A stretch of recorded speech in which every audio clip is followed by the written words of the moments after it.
What's up, y'all? It's Annabelle with That Good Shit, and we're here with a very special guest today. It's Mr. Step In, Step Out, Don't Get Stepped On, Mr. On the Radar Radio, Gabe P, NYC. We out on the radar right now. Gabe P, how are you feeling tonight?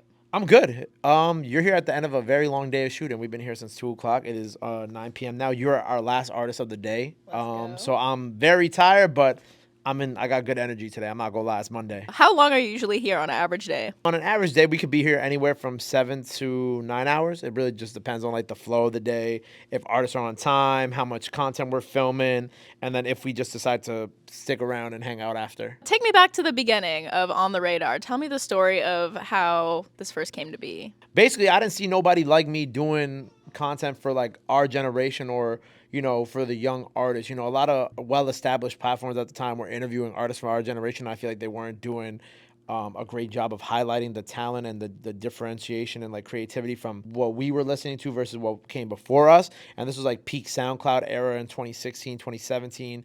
And I was like, man, like I really want to like create something that can kind of bring everybody in one place, and for me to kind of create like a buffet of content for people to really tune into, and it be something that everybody likes in there. Like whatever you like, you'll get a piece of it. And also you come there on the radar and you don't have to worry about, feeling disrespected or feeling like you're not being, taken care of, or your art isn't being shown the right way. And that was the kind of the birth of On the Radar. How long have you been doing this for? On the Radar just turned 5, so 6 years this year. But I've been in the industry since I was 19, and I turned 28 this year, so almost 10 years, which is extremely stressful. One thing that I really love about how y'all work on the radar is you do a really great job of discovering upcoming artists pretty early in their career. When did you realize that you had a passion for music discovery specifically? I think when I was in college, I had called like a lot of artists who are big now or had really great careers early on. Like a few artists that off the dome that I remember I was like going to shows and supporting was like Kehlani, Tory Lanez, G-Eazy, Kyle, Super Duper Kyle to be exact. Amine, somebody in my college radio station was like, yo, Gabe, like, you should be an A&R because all these artists are really starting to kind of like blow up and move. And I was like, maybe you guys are right. And little did I know I was destined to do this. Fast forward to now, how are you discovering new artists? How are you finding rising people so early on? It's like a blend of things, like the good thing about On the Radar is that we're a team, but we're all into music, and kind of everybody has become an A&R on the team in their own right. And everybody brings like different things to the table. Like John and Rob, like they're really good at finding kind of like the underground like rappers who are really doing it, kind of like in the same vein of like BSF and Benny. And then John also is really good at finding like country artists, as we started up our country series recently.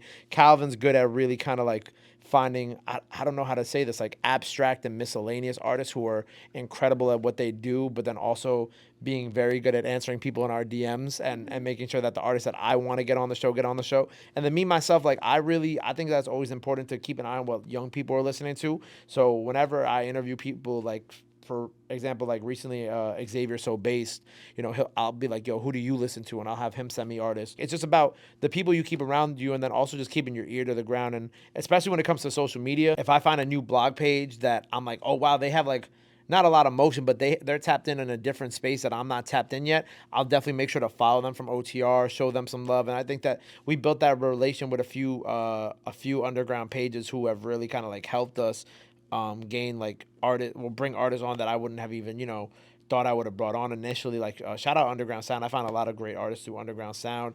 Yep. On the drill side in New York, and New York artists, what NYC sounds like is always a great page. New York drill page, Kids Take Over. Shout out my guy. Like they do a great job. The Corner Store LA. Yo, shout out my dog, because he really helps me find all the West Coast talent. Chinatown Sounds with Bub Styles. I always look at his page and I always find some real spitters on that. On the UK side, like legends like Charlie Sloth or GRM Daily. Like there's like, I really go through everything, and you could ask all the guys, like I go through everything, and I always am like watching. Even when people don't think I'm watching, I probably am watching. Gabe, I want to know a little bit more about what you're listening to right now, which I'm sure is like a really loaded question because you listen to a lot of shit. But tell me like what's on the top of your playlist right now. I love the new Beyonce country records, Kanye, Rio Vaz, and Nimstar.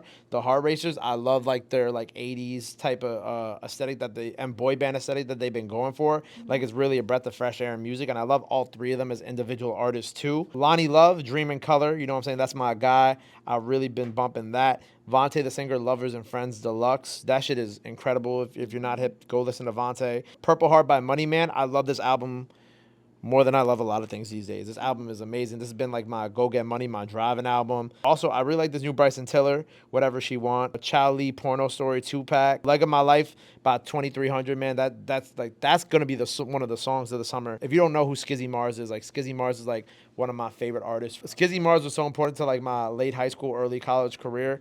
So actually, he dropped a new EP called Daylight. Which kind of has like some really cool, like alternative, introspective songs on it.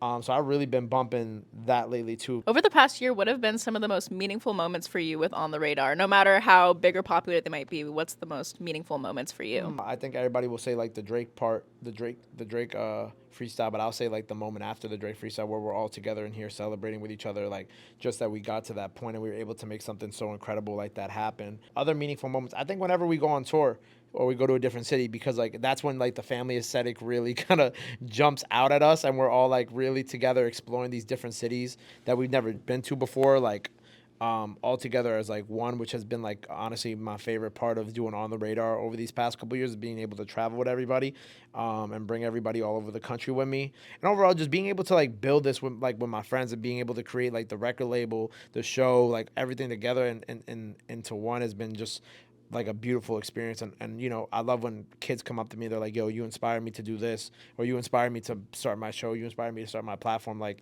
I'm really just super humble and super grateful that like even somebody would look up to me and be able, and I can inspire another generation of kids to, you know, put on dope musicians. Run me through what's going on in 2024 for On the Radar. What are we working on? I know there's a whole country thing happening. We have a lot of On the Radar like music coming out. We have like the all women's tape that we're working on. We have the Sounds for the Towns tape, which is all the Slizzies and me. A collab tape with me, Chow, and Lonnie Love. On the Radar Country, we just launched the day that we're recording this, which I'm super excited about. We're gonna go to Nashville for 2 weeks and record God knows how many artists out there, but we're gonna do it anyway. Paper Planes collab. Come on. Paper Planes collab, you know what I'm saying? Officially, you know, shout out Hove, right? But yeah, so I officially got my Paper Planes collab. This is out. We got some stuff coming out with the clothing brand Minimal from LA. Throwback cigars, you know what I'm saying? Shout out my family over there. So we got that going on too. I really just want to keep people on their toes and, you know, just create more exciting moments in music and, you know, hopefully do some more stuff with the throwback people and design some clothes and, you know, just do fly shit. That's what we do. If you could have one dream artist on the Radar, who would it be? Daddy Yankee. That was crazy. I just thought that off the dome. But I'm really like 100% Puerto Rican. So I grew up in that era of Daddy Yankee and Nicky Jam and like all the early like 2000s reggaeton. And I would really like be honored to do something with that. I think like as a Puerto Rican in this game, and Rob being Puerto Rican too and being my main producer, doing something with someone like Daddy Yankee. You know, I want to do Bad Bunny and all the younger guys too, all the newer guys. Like that would be beautiful. But doing something with Daddy Yankee would kind of like, I don't know, it would make my like, it would kind of be like a full circle moment for me in terms of like my heritage and what I grew up on and where I'm from. J. Cole, I'm gonna say this. I'm gonna say Daddy Yankee and J. Cole. You know what I'm saying? Because I went to St. John's and J. Cole went to St. John's, and one of the most important albums of my life was 2014 Forest Hills Drive. Either one of those would be like completely insane for me, and I think like those would actually be artists who would come here where I'd be like, damn, I don't know what to say to them. You know what I'm saying? Like, or try to express to them how much they impacted my life. So yeah, J. Cole, Daddy Yankee. You never know. Manifest. Last time I said Drake. Last time I said I wanted Drake on the show. 2 weeks later, I got a DM. So you never know. You know what I'm saying? They say Yankee could be typing right now. They say I'm a powerful manifester, so I'm just gonna, you know, I'm gonna pray. I'm gonna put it out there. I'm gonna pray on it. And I'm gonna hope that we make it happen. Gabe, what's one song that's changed your life? Oh man, I'm about to throw you for a loop on this one. It's a Beatles song, the Day in the Life song, right? Ooh. At the end of it, it's just like this whole crazy ass kind of like schizophrenic piano, right? This is the one where it does like the whole with the whole crazy ass piano schizophrenic thing at the end. As much as people clown the Beatles and, you know, it's popular to be like, oh, the Beatles music sucks nowadays, like what they did with music and some of the things that they created and even within music theory itself is just so impactful that like I really look at a lot of the stuff that they do, and you know, even with some of the artists that we work with, I try to implement certain things that I learned from listening to them over the time. But A Day in the Life, not just being an album, or not just being a song off an album that me and my father listened to a lot when I was growing up, but I think like musically, like listening to that song for the first time really fucked my head up, but in like the best way possible. I'm like, what the hell am I listening to? But at the same time, what I'm listening to is so beautiful. And then there's even like the part of the song where if you put it in reverse, there was like all the conspiracy theories about people thinking Paul was dead. You know, like if you put the sound in reverse, like Paul is dead and all this other stuff. Like I think like creating controversy, breaking down barriers, and just creating new sounds and just making a good ass fucking song all in one song to end off an album like that is just so goddamn incredible. I really do this music stuff, you know what I'm saying? yeah. I'm a hip hop head, but I really do this music stuff. Dude, I completely understand because I've also been so changed by music from the Beatles, and I grew up listening to the Beatles, and I think my like deep love for music very much comes from the Beatles. So I completely understand you on that, and that's an amazing answer. Before we get out of here, I know that I wanted to bring Calvin in to say hi. Calvin, you want to come pop your head in really quick? God. Cal's question. Just popping in. I'm just saying hello. I'm just happy to be here. I'm happy that we finally brought that good shit and Annabelle to On the Radar. Calvin is my Pisces twin. Exactly, we're Pisces twins. Gabe, my question for you is, tell us about you have a musical past, do you not? Would you like to open up about your musical past and what your musical abilities are outside of this great show? Yeah, so like I played a plethora of instruments over the course of my life. I also sang for a little bit too, until until I hit puberty. I came in like second place in my talent show, I think, when I was in high school, some shit like that. We gotta get you on the radar, Gabe. Pass, thanks though. I started off playing violin, then I switched to French horn.